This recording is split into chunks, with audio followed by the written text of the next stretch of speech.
السلام علیکم دوستو۔ کہتے ہیں کہ اللہ کے نیک بندے جب دعا کرتے ہیں تو وہ دعا ضرور قبول ہوتی ہے۔ حضرت علی کی سکھائی ہوئی ایک ایسی دعا ہے جو زندگی کی مشکلات کو ختم کر سکتی ہے۔ آج میں آپ کو اس بارے میں ایک سچا واقعہ سنانے جا رہی ہوں جو ہمیں سکھاتا ہے کہ اللہ پر بھروسہ کرنے والے کبھی خالی ہاتھ نہیں رہتے۔ یہ کہانی ایک درویش کی ہے جو صبر اور دعا کی طاقت سے اپنی تقدیر بدلنے میں کامیاب ہوا۔ یہ قصہ کوفہ کے ایک غریب اللہ کی عبادت میں مصروف رہنے والے درویش کا ہے۔ اس کی واحد کمائی یہی تھی کہ لوگ اس کی نیکی اور عبادت سے متاثر ہو کر کچھ خیرات دے دیتے تھے۔ لیکن ایک دن ایسا آیا کہ اس پر بڑی آزمائش آئی۔ 3 دن سے اس کے پاس کھانے کو کچھ نہیں تھا، نہ کوئی خیرات دینے والا تھا اور نہ ہی کوئی مدد کرنے والا تھا۔ بھوکا پیاسا درویش کوفہ کی سنسان گلیوں میں اللہ کو یاد کرتا رہا۔ دن گزرتے جا رہے تھے لیکن مدد کہیں سے نہ آئی۔ اس نے لوگوں کے دروازے کھٹکھٹائے لیکن کسی نے اس کی مدد نہیں کی۔ وہ اندر سے ٹوٹنے لگا لیکن پھر بھی صبر کیا۔ تیسری رات درویش بہت کمزور ہو چکا تھا۔ وہ ایک مسجد کے کونے میں جا کر سو گیا۔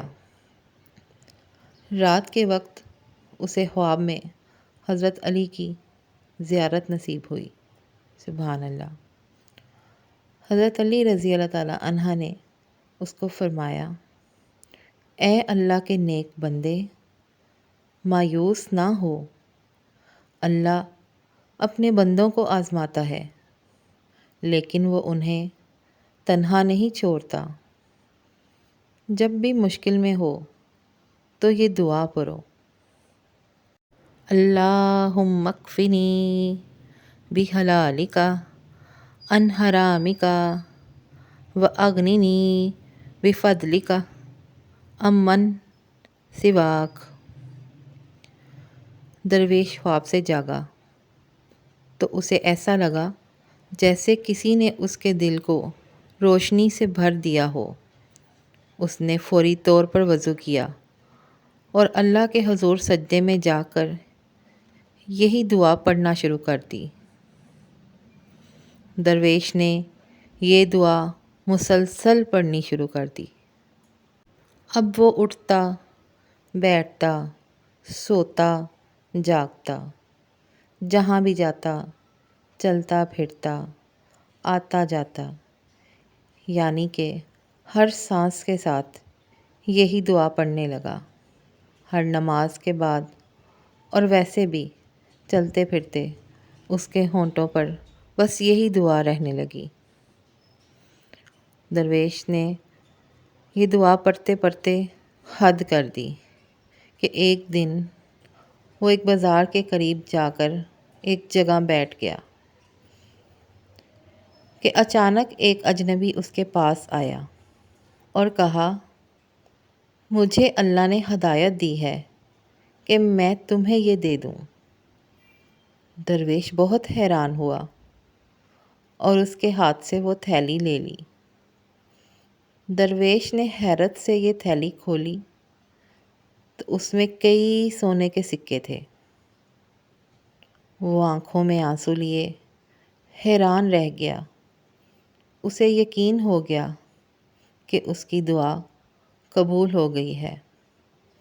بعد میں پتہ چلا کہ وہ اجنبی ایک تاجر تھا جو سفر پر جانے سے پہلے کسی مستحق کو خیرات دینا چاہتا تھا، اور اللہ تعالیٰ نے حضرت علی کی دعا سے اس کے دل میں اس درویش کا خیال ڈال دیا۔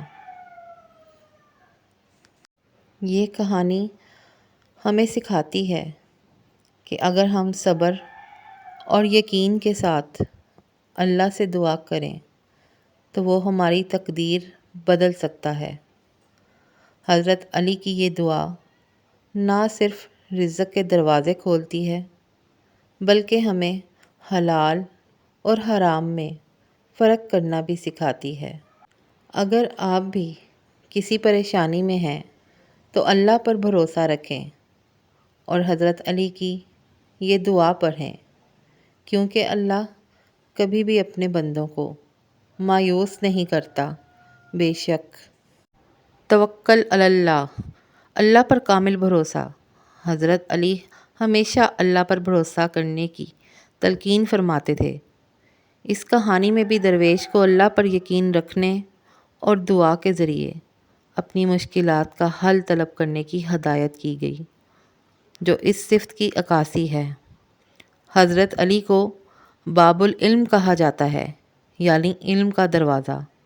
ان کی سکھائی ہوئی دعائیں نہ صرف روحانی سکون دیتی ہیں بلکہ عملی زندگی میں بھی رہنمائی کرتی ہیں، جیسے کہ درویش کو دی گئی یہ خاص دعا۔ حضرت علی نے ہمیشہ صبر کو کامیابی کی کنجی قرار دیا۔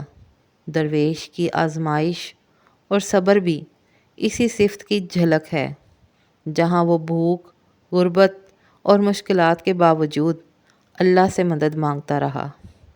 حضرت علی ہمیشہ ضرورت مندوں کی مدد کیا کرتے تھے اور دوسروں کو بھی اس کی ترغیب دیتے تھے۔ کہانی میں تاجر کا درویش کی مدد کرنا اسی اسلامی تعلیم کا ایک مظہر ہے جس کی بنیاد حضرت علی رضی اللہ تعالی عنہ جیسے عظیم رہنماؤں نے رکھی۔ حضرت علی ہمیشہ دعا کی اہمیت پر زور دیتے اور فرماتے کہ دعا مومن کا سب سے مضبوط ہتھیار ہے۔ اس کہانی میں درویش کو جو دعا سکھائی گئی وہ بھی اس بات کی علامت ہے کہ دعا انسان کی تقدیر بدل سکتی ہے۔ حضرت علی ہمیشہ حلال رزق پر قناعت کی نصیحت کرتے تھے۔ اس دعا میں بھی اللہ سے یہی مانگا گیا کہ حلال رزق عطا ہو اور کسی کا محتاج نہ بنایا جائے، جو قناعت کی بہترین مثال ہے۔ یہ تمام صفات اس کہانی سے جڑتی ہیں اور ہمیں یہ سکھاتی ہیں کہ اگر ہم حضرت علی کی تعلیمات کو اپنی زندگی میں اپنائیں تو مشکلات کا سامنا صبر، دعا اور اللہ پر بھروسے کے ساتھ کر سکتے ہیں۔ اور ان کی یہ دعا، حضرت علی کی بتائی ہوئی دعا کے ذریعے ہم اپنی مشکلیں آسان کر سکتے ہیں۔ امید کرتی ہوں آپ کو میری آج کی یہ شیئرنگ بھی پسند آئی ہوگی۔ میں نے ساتھ ساتھ حضرت علی کی صفات اور ان کی بتائی ہوئی دعا اور ایک سچا واقعہ آپ کو سنایا، اور ساتھ میں یہ آج ویج موموز ہیں۔ آپ چاہیں تو ان میں چکن بھی ایڈ کر سکتے ہیں، لیکن چکن کا قیمہ ایڈ کیا جائے گا۔ سیم بالکل ایسے ہی ریسیپی ساری بنے گی، ایسے ہی موموز کی فلنگ بنے گی۔ اس کے بعد موموز کو اسٹیم کیا جائے گا اور لاسٹ پہ اس کے لیے ہم ریڈ چٹنی بنائیں گے۔ یہ ساری ترکیب آپ کو پسند آئی ہو، سٹوری پسند آئی ہو تو ہمیشہ کی طرح ریکویسٹ کروں گی، نیو آنے والے چینل کو سبسکرائب کرنا مت بھولیں، ویڈیو کو لائک کریں، شیئر کریں اور ایک پیارا سا کمنٹ کریں۔ انشاءاللہ پھر ملیں گے کسی اچھی سی ریسیپی اور کسی اچھی سی شیئرنگ کے ساتھ یا کسی اچھی سی سٹوری کے ساتھ۔ مجھے دیں اجازت۔ اللہ حافظ۔